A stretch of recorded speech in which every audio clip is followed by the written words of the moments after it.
Hi, this is Jack Tester, and welcome to another episode here of Leadership Lounge. I am in beautiful Marco Island, Florida, and I'm looking across the table at a speaker that just left the stage, Mr. John Maxwell. How you doing? Doing good, Jack. I had a great time. Your people are delightful, very delightful. Well, we had about 700 members that heard your message here, and just was just a really great message, John. So thank you. Thank you very much. And I appreciate you taking some time here to share with our listeners. I'm delighted. Kind of what we're doing. So Here's what I want to do. You've been at this. How long have you been at leadership and personal development training? Well, I'm 71, and I started really teaching leadership at 25. Learning leadership, growing leadership. Right. I was passionate. And I was passionate because, Jack, at 25, I became convinced that everything rises and falls on leadership. Okay. I really did. At that age, I thought when an organization has good leadership, it does well. If it doesn't have good leadership, it doesn't do well. Right. And so I said, if that's true, if really everything rises and falls on leadership, then I want to learn how to lead. I want to be a good leader myself. I want to be a student of leadership. I want to be a teacher of leadership. And I just pitched my whole career tent on leadership at that age. And at 71, I'm sitting there and I'm thinking, wow, I was fortunate, very fortunate to find something that was so helpful to people and so needed every day. Yeah, you're still at it. I'm still at it. You're not burning out. You're not nothing. That's awesome. Yeah, I know. And I'm learning more about it's kind of like I thought I knew a lot about leadership when I was younger, and it just keeps expanding. The more you know you don't know. Yeah. So that's an interesting thing because it gets me to the question because, you've written 83 books, is that right? Yeah, that's what they tell me. 83 books, and you've spoken 12,000 times, I heard today, on different leadership, personal development subjects. You're just known as the expert on this. And for many people listening, they haven't read any of your books. They haven't watched any YouTube videos. They don't know you, right? Right. So let's just pretend that you're sitting down with a young person, and we're going to talk to them for the first 20 minutes. And I want you to start to answer the question, what would you tell them? Sure. Jack, the first thing I would share with him is that they need to find their purpose in life. They need to, finding your purpose is so essential because once you find your way, your purpose, everything begins to open up for you. And so what I would talk to him, and I would say this, I'd say to find your purpose, you've got to be able to do two things. You need to ask yourself, what am I passionate about? Okay. Which is not 100% accurate to get you to your purpose. Okay. But it's about 80% accurate. What do you love? What do you really love? And when I say it's not 100%, it's possible for me to be very passionate about something I'm not good at. Okay. Right. Okay. Right. And what I tell people, golf as an example. Yeah, that's exactly right. There's a reason I'm not on the PGA Tour. It's a skill reason. Right. But I'm very passionate about. I love golf. But I'm not good enough to set myself apart and have a good career in that. So what I tell people is if you're passionate about something that you're not really good at, make it a hobby, not a career. Okay. Go over and enjoy it. But your livelihood isn't dependent upon it, and helping people is not dependent upon it. So, but what are you passionate about? Okay. The second question that you ask yourself, which is really 100% accurate, is what are you good at? Okay. What are your strengths? Because I think we are gifted in the areas of our purpose. I think that there's a wiring giftedness to a person that you do this well, and if you do this well, you're going to fulfill the purpose that you're here on earth for. So where I go on that is very simple. I say, ask yourself, what am I passionate about, and what am I good at? If, by chance, both of them come together, you have really found the center of your purpose. Okay. And your purpose is your anchor. It's just a thing that just absolutely holds you steady. And it's also what I think gives a person fulfillment. So when I look at young people, I just say, what do you love? What are you passionate about? And what are you good at? And make sure that whatever you're good at is where you stay, really. Because to do well in life, in a career, you really need to get in about the top 5%. Yeah. And so of the people doing it. Yeah, absolutely. So there's 100 people doing this. You need to be one of 5 that really does it best. Okay. And you can't get into that 5 unless you're in the area of your strength. Right. And so when people, I would tell young people, I would say, don't work on your weaknesses, work on your strengths. Right. Because if you can only grow about 2 numbers in your weaknesses or your strengths. So from a 1 to a 10, if I'm a 3, I'm below average. If I work on my weaknesses, at best I'm going to become a 5, which is average. And average won't separate you from the pack. It won't get you, as Welch said, get out of the pile. So I say, but if you, let's say I'm a 7 in something, I'm already above average, and I work on it, I could get to be a 9. Right. Whoa, you get to be a 9, you're going to do well in life. So, find your purpose, get that strength, and then work really on those strengths. Timmy, let me ask a question. Something that's kind of gnawed at me is that, as a young man, I loved the outdoors, and I really felt a passion for it, but I didn't think it would be a profession. And I kind of stumbled into work, and I kind of stumbled into my job. And what I found is that when I started to apply myself, regardless of what I did, I started to kind of enjoy it, and I started to find the purpose over time. Does that make sense? Oh, yeah. So a lot of times I see young people that they think they need to know the purpose before they can start working. And sometimes it's a question of you got to get out there and do a number of things. That's a great thought. I agree completely. In other words, sometimes you got to work your way to find your purpose. Yeah. Yeah, because you know what? You don't know what you don't know. Yeah. And the great thing about youth is they have great energy, but the difficult thing about youth is they don't have experience. Right. And so therefore, their world is very small. Yeah. And they haven't had exposure yet. And so many times, I agree completely, you just go out and do a work, and one day you say, oh, I like this. Yeah. And, oh, I'm kind of good at Or this. getting thanks for this. People are telling me absolutely. I'm good. They're compliments, so that means that I'm really helping them. So I think that we don't wait to find our purpose so that we can begin our life. Right. I think we begin our life to find our purpose. Very good. And I think there's a world of difference between Well, that's an awesome way to put it. Yeah. Awesome way to put it. And let me tell you this idea of purpose, because we've talked about this question of why. Why be extraordinary? We ask that question to people here at Nexstar. Why do you need to be extraordinary? And what I found is that my why kind of altered. I heard what Andy Stanley say once, that people need to live, or he's quoting somebody else, people need to live and eat indoors. So when you're young, your purpose sometimes is just to take care of yourself, to buy a house, to be able to have a child and provide. But what I found when I got older is that when that was all done, that I was kind of empty, right? And that's where this really purpose journey almost had to kind of get rekindled. Yeah. Do you find that? Oh, totally. I think that fulfillment is a result of finding your purpose. Yeah. And I think that people that are not fulfilled are people yet who have not quite discovered why they're here. It goes to Simon Sinek and why. Right. Find your why. Once you find your why, you find your way. Yeah. And you find your wings too. I mean, that's awesome. it allows you to it allows you to take off. That's awesome. So you find a purpose. So again, this young person, you talk to him about that. Yeah. All right. We still got some time. What do you say next? Well, I would tell them to be intentional. We just heard you talk about that. This is so awesome. I love this. Well, it's I can't help myself. If somebody came to me and said, "Okay, what is the greatest?" Now, the quickest is, I don't like that phrase because it seems like shortcuts. But if they said, let's put it this way, what's the most effective way for me to immediately see results of lifting my life to another level?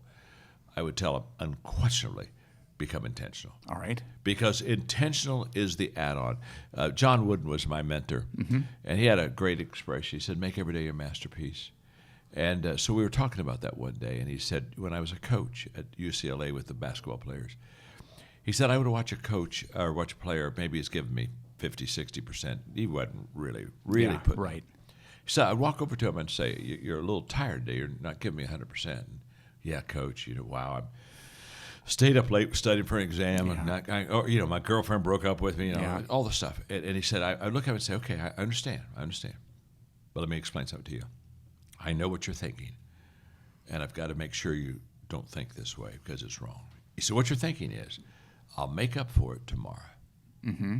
So I'm doing 60% today. So, oh my gosh, but tomorrow I'm going to come in, I'll be more rested, and I'm going to do 140%. He said, let me tell you something. You can't give me 140%. You can't give me 120%. You can't give me 110%. You can't give me 101% tomorrow. He said, the best you can give me at any day is 100%. Yeah. You can't give me any more. Right. So, since you can't give me 140% and make up for that 60% you give me today and make 2 days equal 200, he said, you understand, you give me 60% today, and let's say you give me 100% tomorrow. You left 40% of your potential on the floor today, and that is never going to be recovered. I want you to know that. So this idea, I can make up for it. I can somehow tomorrow do a little extra and make up for what he said. That's why you need to understand. Every day, make it your masterpiece, because the next day you no longer get to control what you did yesterday. That's awesome. I think it's powerful. It is. And in fact, we were having breakfast one time when we were in depth on that, and that he really inspired me. I wrote a book, maybe 12 years ago, called Today Matters. Yeah. And the whole thesis of Today Matters is we over-exaggerate yesterday, and we overestimate tomorrow, but we underestimate today. Okay. And here is the problem. If I underestimate today, I'll bank on my success being tomorrow. Mm-hmm. And so therefore I say, well, yeah, I didn't quite make it today. I didn't quite give 100%. But it's okay. Tomorrow.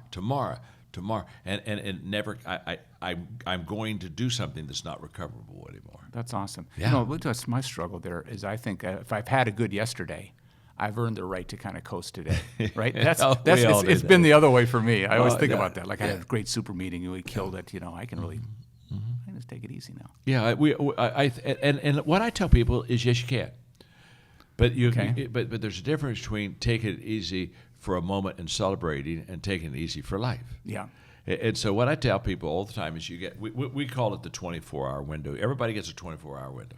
Okay. So if we had a great victory, we'd say, okay, for 24 hours, celebrate. Right. I mean, just That's pop awesome. the corks, I know this is high going. This is five, good. celebrate, Yeah. party, aren't we amazing? Da da da. But when 24 hours is through, go right back to what made you successful. Yeah.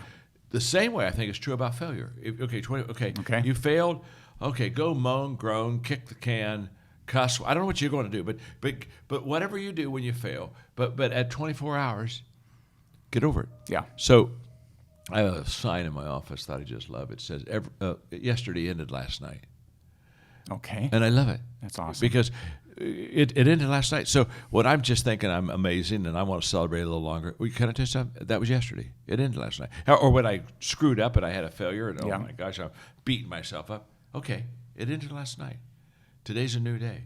It's a fresh start. So, let's get back to what makes us good and effective. That's awesome. Well, one more thing I want to cover with you, and I really appreciate you spending time. My But I joy. loved the last thing we talked about today. And I remember watching some videos of you, and that really hit me, which was this idea of consistency that you talked about and how you use that example within yourself. And I think that's such an important message because we have such an immediate world. We have such a we have expectations on ourselves, and others have expectations on us, and lean into that a little bit. Well, I'd be glad to, because I do think that, when you think of especially younger people, we have such an instant gratification culture that it's kind of like, wow, I've been waiting for 2 days, and I'm 16, and absolutely. I haven't found my purpose yet. That's right. exactly right. And what it is what happens is basically instant gratification. It's just another way of saying, I don't see the big picture. Yeah. And I understand young people can't see the big picture. They haven't experienced enough there. So what I say to them is very simple, that shortcuts don't pay off in the long run. Okay. And in fact, I sometimes say the longest distance between 2 points is a shortcut, and so we're constantly It took me saying, a minute, John. Yeah, I know that does take a minute, but it's really true. And so we're sitting there, and I'm saying, okay, instead of saying, I want to win in my life, we trade that off for I want to win today. Okay. And we need to understand that consistency compounds, and what that means is that if I do the right thing every day, it doesn't show up every day. Yeah. But it'll show up someday. Just as if I do the wrong thing every day, it'll show up someday. Right. So it's going to show up. The question is, how big of a show up do you want? If you want a small show up, then do something just for a month, and you get a little small gain, a little small show. But if you want a huge, big show up, you've got to be consistent for a long period of time. When Cal Ripken, Baltimore shortstop. Yep. When he in Major League Baseball did 2,600 straight games or whatever, and broke all the longevity, consistency records. They say today that the celebration when he was at Camden Fields and he played his last game on that streak, they said the celebration was the greatest celebration in all of sports. Now, what's amazing is what they were celebrating was not the fact that he hit more home runs than anyone else, had a better batting average from someone else. They weren't even celebrating who was the best baseball player. I don't think anybody would say Cal Ripken was the best baseball player. Right. But what they admired was they saw a man who understood that consistency really did count, and it added up. And so were they applauding for the fact that he showed up that last game? It's like, oh, my gosh, you showed up. No. It was a culmination of years and years of him doing the right thing. And there's something I think that people greatly admire in people that consistently do the right thing. I think it gives them not only an edge in production and results and success, I think it gives them an edge in influence and moral authority and some of the things that really count. So for young people, I would just say it just depends on what kind of a show up do you want. If you want a small show up, then go for instant gratification. But if you want the big show ups, the ones that really make a difference, change lives, then you just have to trust me and just do the right thing every day. And when you start off, honestly, as a young person, you're not as bad as people think. I mean, when I started off, I just didn't want to raise me. I said, look, I know I didn't do that very well. And I know you think I'm a kid, and I am a kid, but I'm not quite as bad as it looked. I really not. But I want to tell you what, you just keep doing the right thing every day. At my age, I want to raise my hand and say, folks, I know you're on your feet, give me a standing ovation, but I'm not this good. I didn't get this good this week. Right. I got this good when I started doing the right thing. And let me relate in closing with kids that go to college. So they go across the stage after graduating from college, and they get their diploma. Everybody stands up, shakes their hand. Let's do a party. Let's give them gifts. I mean, you've graduated. Congratulations. You become a success. I want to tell those kids, you didn't become a success when you got that diploma. You became a success the first day you went to college. And you showed up to class, and you did your homework. You see, you became a success when you made a decision to go through that process of college. The only difference is we confuse what success is by what the appearance of success is. You see, success showed up when you got your diploma. It just showed up. Right. But the reason they're applauding you is not that you just got the diploma. I mean, if that's such a big deal, let somebody just jump up out of the crowd that didn't go to college and run up and say, could I have a diploma? Could I have a diploma? I'll buy one. And everybody's going to look, get off the stage. What do you got there for? You don't belong on that stage. Why? Because you didn't understand that we're applauding consistency here. We're applauding somebody that stayed with it for 4 years and got this diploma. So I just want us to understand success is doing the right thing every day. Recognition of success is a total different thing. That comes at the end. But if you're right now in college or school and you're doing your thing, you're already successful. It's just there's going to be a day when it shows up. Yeah. Well, or if you're an apprentice working in the field, just becoming this master. You mentioned that the reason you're so good on the stage is you've done it 12,000 times, right? Right. I could never do what John does. Well, maybe if you did it 12,000 times, you could do it better, John. Maybe you could, right? That's a powerful message, and it kind of goes back to finding your purpose, because you don't want to do anything 12,000 times that you don't find joy in, that you don't find excitement in, right? But it all kind of loops together. It does. Is that fair? That's very fair. We sure appreciate your time, giving us a little bit of your knowledge here, and I'd encourage folks. You got a lot of books out, and we love them, we read them, and we enjoy them, and thank you so much. Well, thank you, and thank you for letting me be on the podcast, and also thank you you have a wonderful company. Thank you. And I enjoyed very much. Your people are quality people. It's because you're a quality leader. Well, thank you very much for that. But they are quality people, and I thank you. And we thank you all also for listening to this very special episode of Leadership Lounge. This is Jack Chester with John Maxwell. We'll catch you next time. Thanks so much.